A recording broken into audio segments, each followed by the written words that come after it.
আমাদের Basail high school এবং উত্তরামলা primary স্কুলের এটা আপনার দানকৃত মাঠ এবং এটার ব্যাপারে আমাদের সিএস থেকে শুরু করে সিএস SARS সকল কাগজে আমাদের কাছে একুরেট ডকুমেন্ট আছে এবং এটা স্কুলের নামের সম্পত্তি।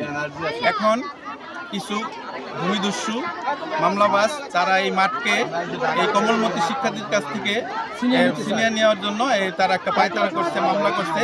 আমরা এটা তীব্র নিন্দা এবং প্রতিবাদ জানাচ্ছি এবং আজকে এই জন্যই আমরা এই বাসাইল হাই স্কুল এবং আমাদের উত্তরামলা প্রাইমারি স্কুলে সহ আমাদের এলাকার গণ্যমান্য ব্যক্তিবর্গ সহ আমরা এটার বিরুদ্ধে এখানে আমরা মানববন্ধনে আজকে এখানে দাঁড়াইছি।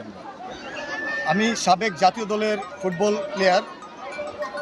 আমি এই মাঠে দীর্ঘ 15 বছর যাবৎ বাচ্চাদের ট্রেনিং করে আসছি, এমনকি ইন্টার স্কুল খেলা হলে বাসাইল উচ্চ বিদ্যালয়ের যে খেলোয়াড় বিন্দুরা আছেন, ছোট ছোট বাচ্চারা আছেন, তাদের আমি ফুটবল প্র্যাকটিস করিয়ে আমি এই বাচ্চাদের অনেক দূর পর্যন্ত এগিয়ে নিয়ে গেছি। যেমন সাবেক তারকা আছে তাকদির, সে অনেক ভালো প্লেয়ার, এই রাঙামিলার এই পাশেই বাড়ি তার, সে বাসাইল স্কুলের ছাত্র এবং কি এই মাঠ থেকেই সে এত বড় প্লেয়ার হইতে পারছে। শুধু বাসাইল স্কুলের তাকদির না, অধিকাংশ খেলোয়াড়ই আমার তৈরি।